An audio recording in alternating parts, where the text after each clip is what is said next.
my God, why have you forsaken me?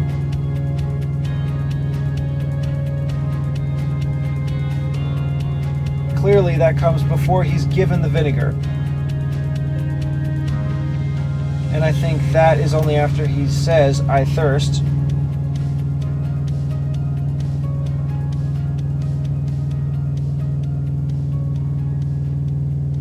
There was a vessel full of vinegar, and they filled with sponge with vinegar and put it on hyssop and put it in his mouth. That's John 19:29. So before he says, I thirst,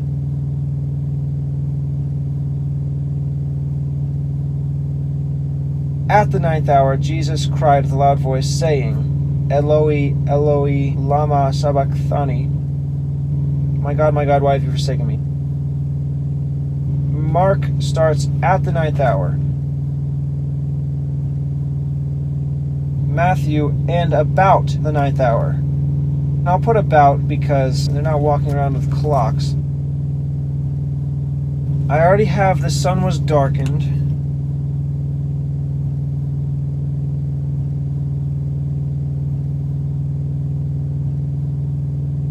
John. Okay, and I'm saving 28. After this, Jesus knowing that all things were now accomplished. Also, another thing I want to mention, before he says, I thirst, and he took the vinegar, it says, after this, Jesus knowing that all things were now accomplished. He must have clearly referenced Psalm 22. I mean, he didn't say Psalm 22. He said, my God, why have you forsaken me? But that is telling everyone, pretty much, that psalm, bringing it to memory. And therefore he's telling everyone it's fulfilled.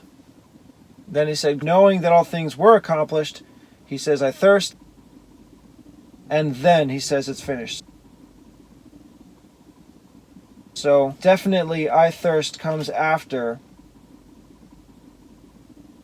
my God, why have you forsaken me? So again, and about, or just and at. So I'll put and Matthew and Mark. Matthew about the 9th hour. Luke doesn't have this, John doesn't have this, so just Matthew, Mark. Jesus cried with a loud voice.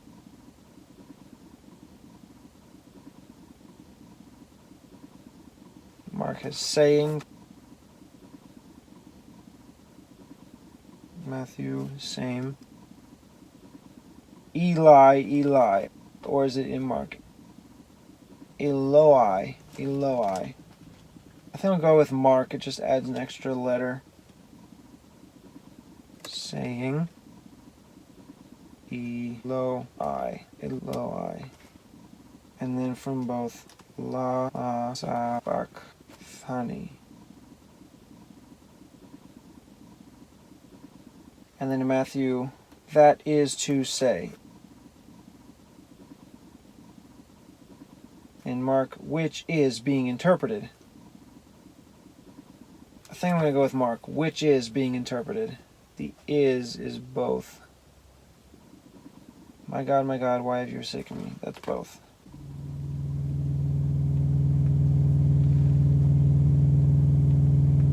Matthew continues, some of them that stood there when they heard that said, this man calls for Elijah.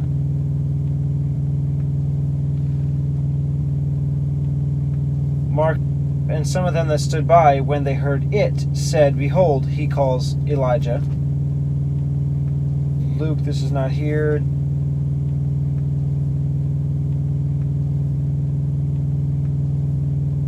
John, this is not here, so just Matthew, Mark.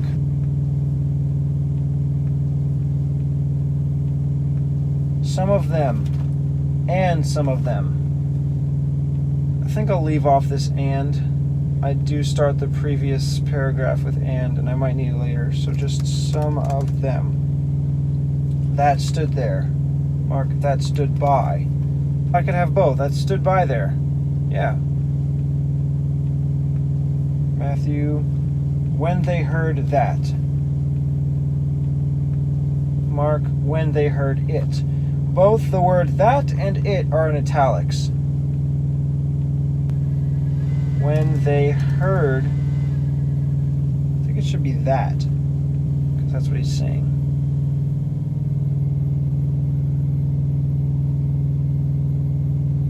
Matthew said, this man calls for Elijah. Mark said, behold, he called Elijah. I don't think there's a problem adding the behold. So, both said, Mark, behold, he calls for Elijah, or this man calls for Elijah. I think it should be he, because the people standing by, they know exactly who he is. It's not as if you just randomly hear someone and says, hey, that guy is calling for someone. No, you're saying he. If you're already involved in something and he's the center of attention and he says something, you're just going to be speaking to anyone else or to the crowd. This is what he says, as opposed to this man or that guy.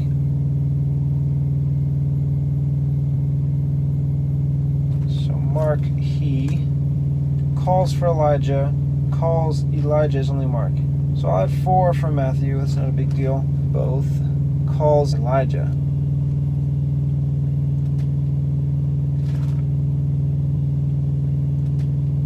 And immediately one of them ran and took a sponge.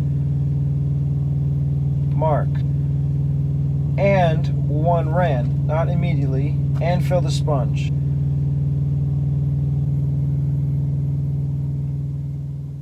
After this, Jesus, knowing that all things were now accomplished, that the scripture might be fulfilled, says, I thirst. That has to be before someone runs. Yeah, okay, so I'll have from John.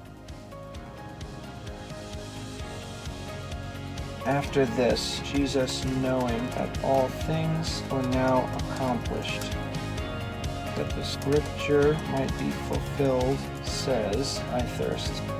And that's when I'll have someone running to get him a drink.